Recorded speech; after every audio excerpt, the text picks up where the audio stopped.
What's up? So another tier list video, but this time we're not talking about the classes as in, okay, which class is the most optimal to play, which class does, the most damage and whatnot, but today let's talk about fun. And fun is extremely subjective, right? So you got your people that are extremely competitive and they want to have like the most DPS, the biggest numbers, and that's really about it, be ahead of the pack, and that's what tickles their timbers. Then there are people who just want to explore things and just kind of make silly builds and see how they work, if they really can, just experiment, and everything in between. So for the purpose of this tier list, I'm going to define fun as in class complexity matters. So it's not a one button rotation class sort of thing. The different types of builds available to the class makes it more fun. So you can have a different builds. You can try out different things. What makes it fun is being able to be invited to parties. So the chances that you will have a party spot, that matters. And if your class is underpowered, of course, that makes it a lot less fun because you don't want to play an underpowered class to an extent. And solo play viability. So if you can do stuff, you can just log in with your, every hour that you have during the day, just log in, do some stuff alone and log out. So that also makes it fun, right? All right, so let's start. In a previous video, I gave Knights the S tier straight away, but it's not the case in this one, and it's going to the C tier. It's not a fun class at all. I've never really liked the Knight, simply because it pushes you into a one-button skill sort of thing. Every build that you got, which you have free, maximum. You got Bowling Bash, which, well, you just spam Bowling Bash and everything, and just use your potions, and that's really it. There's nothing else about this class. Endure Bowling Bash, Bowling Bash, Bowling Bash. You got Brandish Spear, which is the same, except you get to use the shield. And there you have your auto-attacking build, which is, it's not complex at all. Again, you just walk up to a monster, hold your left mouse and button, and have at it, right? So, yeah, fun-wise, not so much, not in my opinion. There's going to be so many of them that, it's going to be hard for you to get party spot, probably, because everybody will be playing a knight or an assassin or something. So yeah, not too much fun. Crusaders, B at best, yeah, not higher. B at best, simply because you do have some more skills to press. You do have a different role to fill that kind of requires you adjusting to the situation from time to time if you're playing a support build. And you have an option of making a very viable build, which is Grand Cross. However, personally, I do not like Grand Cross. I feel the skill is very weird. I don't enjoy the skill, so it's a very subjective tier list in my opinion. I feel like the shield skills could be more useful. Once you get to being a paladin, it's a whole different story because you got your shield chain, you got your Martyr's Reckoning, and those skills make any of those builds more fun to use, I guess. But as a Crusader, not so much. Assassin. Same thing, really. If we were talking about an Assassin Cross, I would definitely place it at A, but this is just a B class in my opinion.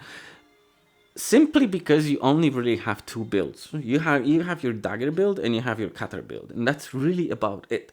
There is nothing. You're locked into those two types of weapons, and quite honestly, probably in Ragnarok Global, we're gonna be locked into cutters, because if we're gonna get third job skills, I bet we're gonna get rolling cutter, and rolling cutter is probably gonna work only with cutters. So daggers are gonna go out the window, because rolling cutter is simply just gonna out DPS everything, and it's just gonna be so much more efficient to use, right? And it's therefore making it more fun, because why would you cripple yourself single at target attacking when the guy next to you is doing the same thing just 3 times as quickly, right? Assassins have the poison tree, which is fun, but it's not nearly as fun as the assassin crosses, and simply because you don't get to brew your own deadly poisons. If they had the option to brew poisons, so you had to walk around and slink in the shadows and like steal materials from mobs and kill the mobs for even more materials. Yeah, the RP would be there, and it's a lot more fun in that context. But it's not, unfortunately, for the regular assassin. So yeah, B tier. You got your party spot for sure. Especially if you get rolling cutter, then like a solo killer type of party, yeah, sure. Memorial dungeon, I don't know so much really. You don't bring anything to the table besides your damage, so I don't really know how that's gonna work. If you can get a tank to really tank it for you, because you do need to be in melee range. then probably damage is going to be good, and you will want an assassin in your party. Otherwise, I don't really know, quite honestly. But for me, assassin is B. Rogue, definitely S tier, because you got like 4 different builds. That is a massive plus for the class. You got your bow rogues, which rely on attack speed and raid. You got your dagger rogues, which rely on backstab and raid. You got your, again, attack speed rogues, which rely on autocasts, which is a very fun build, by the way, to try. Although, yeah, probably, you still got your raid for AoE, and autocasting is kind of fun with the class, if we get the gear for it. And you got your copy guys, the magic guys, the cast storm gas and whatnot for fun. So you got 4 different things to experiment with, and the builds never push you to just using one skill. You still get to use your hiding and move around in the shadows. You get to use your raid to make things take more damage. You actually do damage. In party spots, you will probably also want 1 rogue in the party, especially for memorial dungeons, simply because of raid. So the bosses will take 15% more damage from everybody else in the party. So that's fantastic. You get your auto steal, which is pretty cool for RP reasons. You get additional loot. That's very fun. And the weapon variety is also pretty high. Like, you get to use bows, daggers. You can even use swords if you like. So yeah, you can go with a shield, without a shield. There's a lot more complexity to this class than you would think in the very surface. So definitely, for me, it's an S tier. I really like the class.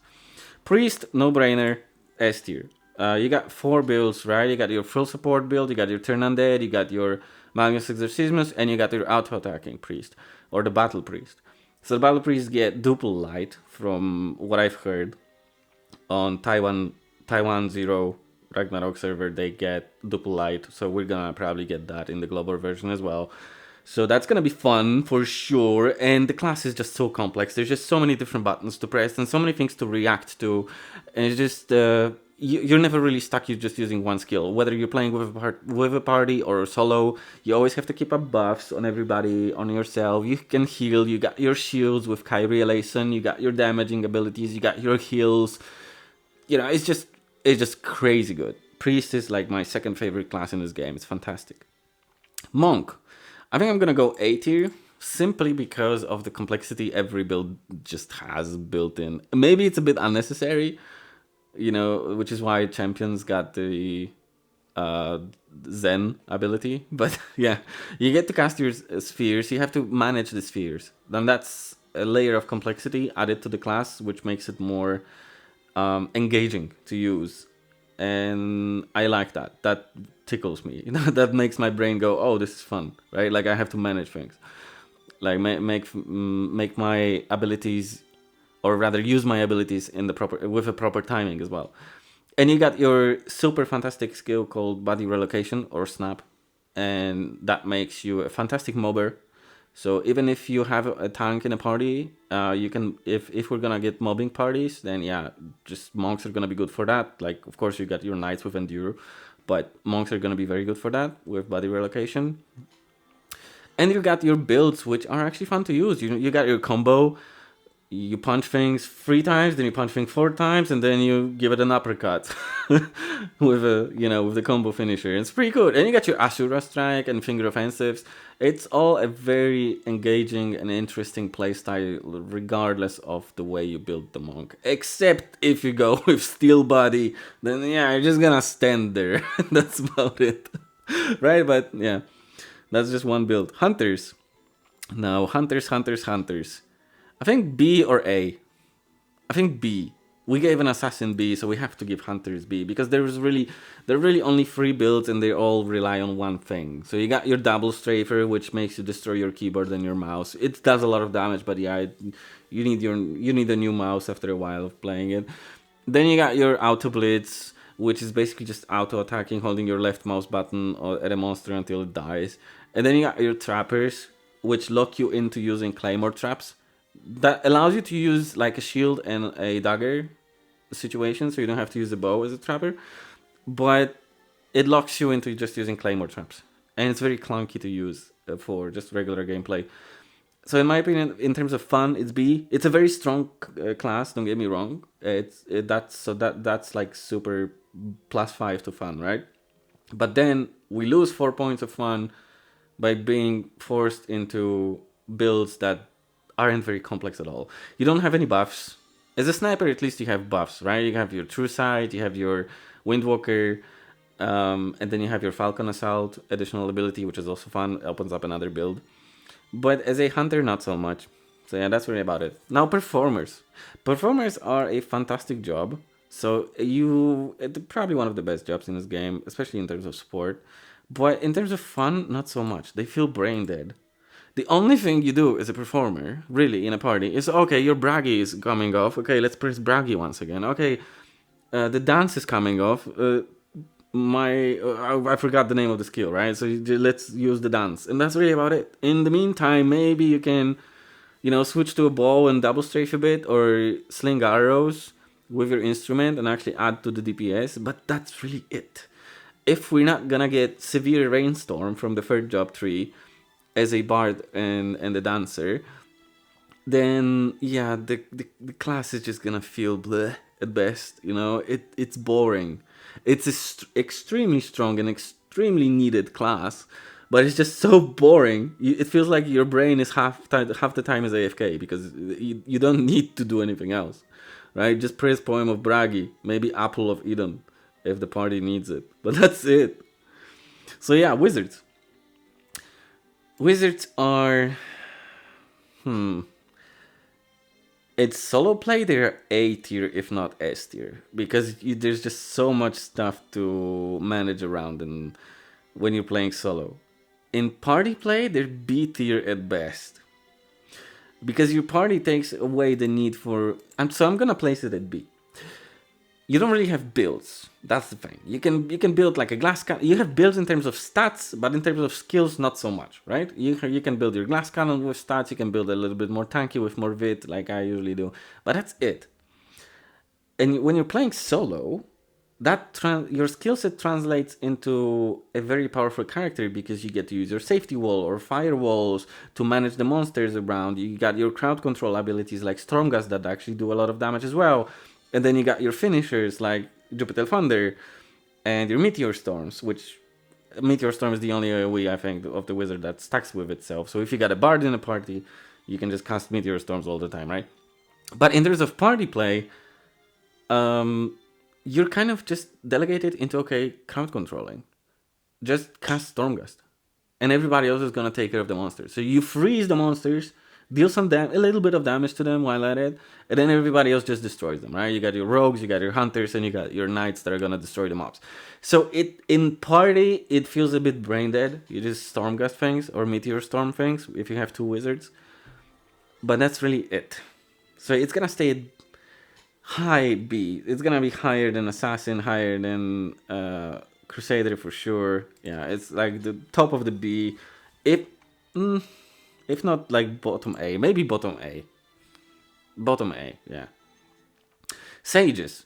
Now, sages are something that I've never really fully grasped. You got your like two different types of builds at least.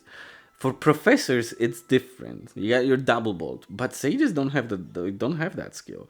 I don't know what skill we're gonna get from the third jobs here, and that makes me wonder if we're gonna get psychic wave, for example. Then okay, that could be interesting, saying sages with psychic wave. But if we're gonna get something like spell fist, then I don't know how fun is that's gonna be really. So the sage is of course always a more of a support role in a party. You cast your land protector and then maybe follow up with a couple of bolts for a little bit of damage, but they don't really do anything. So it's kind of brain dead. In a party, it's definitely a C or even a D, right? You maybe endo somebody, dispel every now and then, but that's it. So, okay, a bit more complex than a bard, right? But then in solo play, what makes it fun is the challenge that, not the challenge, but the unique feature of being the only class being able to walk while casting. And that in itself always was fun to me. Like, I could just start casting a bolt and run away from the monster, just be like, you can't catch me, right? That makes it fun to me. And being able to build an autocast build off of the bat without anything in my inventory, just a book, and just being able to autocast my bolts from a skill is fun in itself, that's for sure. But you don't have too many builds. So you got your support build, which doesn't do anything but support really, and you got your, run of the mill just solo play build for autocasting. And that's really it. That makes it kind of C tier in terms of fun. I don't know. Professors, I would place professors at high B for sure. But sages, I don't know. I don't really like them. They're not too much fun. It's an extremely subjective list. Sue me. Alchemists, A tier. Lower than wizards for sure, but higher than crusaders. Alchemists are fun. Simply because they are the only class that requires so much tweaking around, which can be a detriment to it, when you think about it. Some people might find it detrimental that you have to find so many different items to brew your potions, you have to kill so many different monsters, you have your cart, and then even if you use your skills, use your grenade, then you still have to lure monsters on top of it, right? So if we get cart cannon from genetics, then the class is gonna become extremely one-dimensional, and it's just gonna go into C tier in terms of fun, because that's really about it. You're just gonna go cart cannon, and nothing else. But if not, then you have to make use of your full toolkit. You have to brew your own potions, the attacking potions. Then you have to brew. No, you don't have to, but you can brew slim and supply the entire server with slims. So that's really fun. If we get homunculi right away, then that's another dimension to control, which makes the class extremely complex when you actually play it actively. You can even build it as an auto-casting sort of build as well, and that's fun as well. So all of this in consideration, I think it's an A tier class. If we get cart cannon, I'm gonna have to demote it to C, because the skill is simply too powerful, and it's gonna push everybody into playing cart cannons, right? In parties, you have your place, you have your FCP, you have your damage dealing abilities, and you have your support skills. So there's always something for you to do. In my opinion, it's an A tier. I always loved playing Alchemists. I was playing a genetic for a good amount of time, 3 years, I think. So, yeah. Blacksmiths. Blacksmiths are definitely fun in a weird way. I don't know how are they fun, what makes them fun, but they're not crazy, right? If we get, of course, Axe Tornado again, once again, another very one-dimensional build, it's gonna be probably C tier. No, maybe late B tier. But as they are, with hardly any improvements to the skills as they are, you do have two builds really. Because you're not a whitesmith. You got your attack speed build and you got your forger. And that's really about it. You don't have card termination. But simply because the different axes in this game are fun, and just being able to slap things very hard with an axe just makes for a good RP. It's just kind of fun, And you slap a Sidewinder on top of it, and it's still an interesting build. So you're playing an RP of a guy that walks around with a freaking massive axe and just slashes things, smashes them extremely fast, because you go with adrenaline rush and overthrust and all of that. It feels fun to smash things as a blacksmith. You just go. It's silly and it's brain dead, as in it doesn't require you to manage really anything except for self buffs and maybe a little bit of health potions. But you have your card, and you can kind of roleplay, as just a solo person in this world that sets up a vending every time he finds something interesting, and then goes on to destroy more things with an axe. So that kind of makes it fun to me. So that's really my tier list. I hope you've enjoyed it. Let me know what's your most fun class to play and the build, and I'm gonna do the same right now. So for rogues, it's the bow build. I really like the bow builds for rogues, and for priest, it's the Magnus Exorcismus. So yeah, that's about it. You guys have a good day.